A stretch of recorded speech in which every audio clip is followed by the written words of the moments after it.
both Jim and Dave Bella presented talks that changed my career. And it'd be nice if the Forest Service ended up putting those together in a pamphlet. Now with digital format, we could put those on the website. I think it'd be a real good deal because they were real inspirational for me and gave me the strength to speak up at a lot of times that I hadn't had before. And then the other thing I wanted to say something about Jim is he left government midway through his career, left his wage job. I think he was assistant chief of fisheries at the time, to go to the Sapalm tribe, but more to have time to work on wild fish issues without the overview of an agency. But in a way, our careers are similar a little bit in that I didn't have very much supervision either. And every morning, I'm sure he did, and I did too, you come to work and you have to decide what you're going to work on for that day. And that's difficult, in a sense of no supervision, but a million issues you could work on. And then he had that other chapter, he had to make enough money to live. And so it isn't until later in your career you know whether or not you were successful in that. And I'm here to say, Jim, you were very successful. So thanks. Dave wants to say a couple words.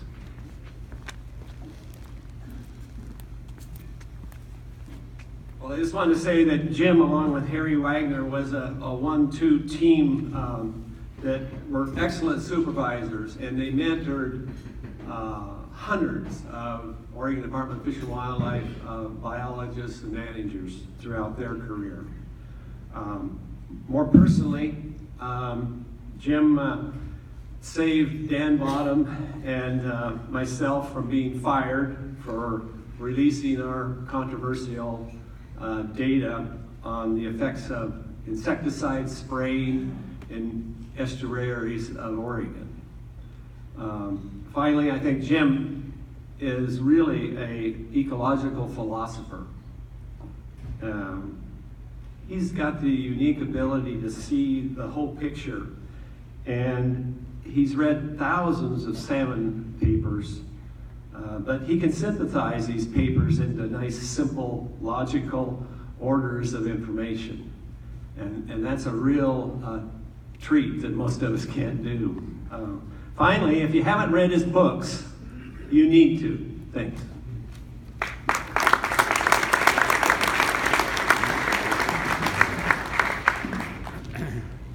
Well, so just briefly, I owe Jim a lot personally, more than I can express right here.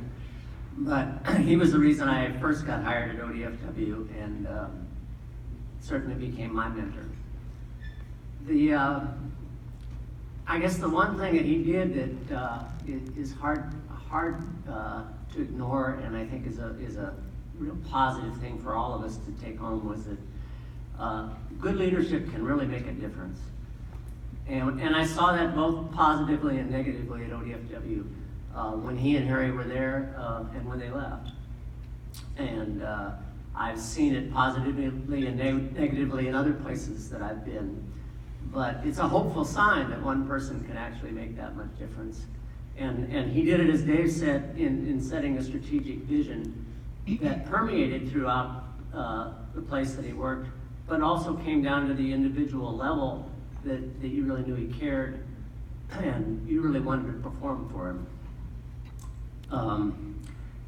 The one example I would like to give that I thought was really, really powerful to me was during the time that the ORACLA hearings were going on and setting up a permit system for, there was a permit for releases of fish from the ORACLA facility into Oregon estuaries, and including Uquinna Bay, and they wanted to increase their level of release, and it was going to be before the commission.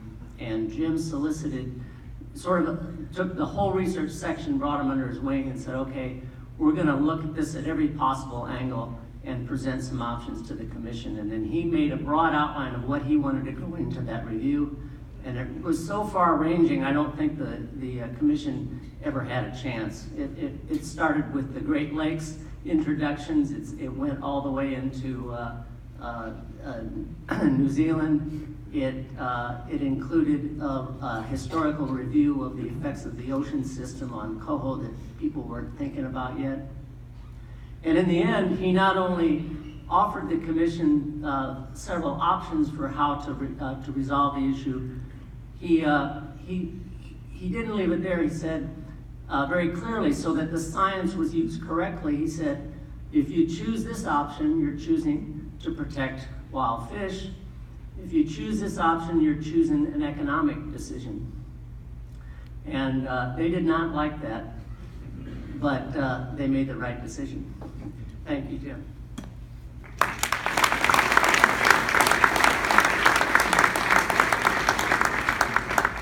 This year's recipient of the Oregon Chapter's Lifetime Achievement Award, Jim Lichatowich.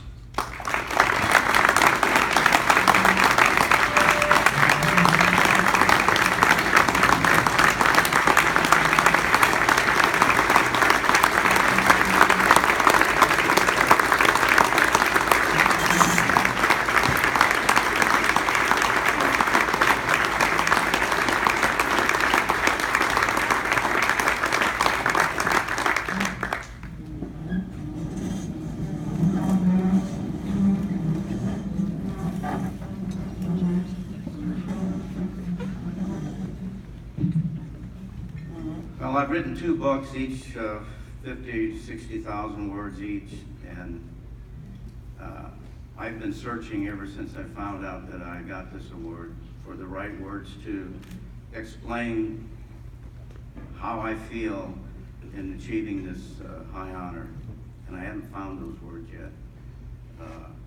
This is extraordinarily, it's an extraordinary event in my 45-year career as a fishery biologist. I would like to mention 4 people who were my mentors. When I graduated from OSU, I must have been a poor specimen because it wasn't just one mentor, there were 4 of them that decided that I needed help. And Harry Wagner, who was my supervisor for many years at ODFW. Chuck Warren, who was my major professor and friend for all the time that we knew each other afterwards until he passed away. Homer Campbell, who at one time was the assistant chief fisheries research. And Homer taught me to always have a positive attitude, no matter how bad things looked. And the last one was Jack McIntyre. Jack, as many of you who knew Jack know, that Jack's mentoring could have had a rough edge. He was a very, very direct guy. I had just gotten out of the Marines, so I was totally prepared for Jack, and he taught me a lot of things. I would like to thank my family for supporting me through a lot of rocky periods, decisions that I made. And I'd like to thank all of you, because your professionalism and your dedication to this resource has given me an opportunity to have a wonderful 45-year ride in this profession. Thank you.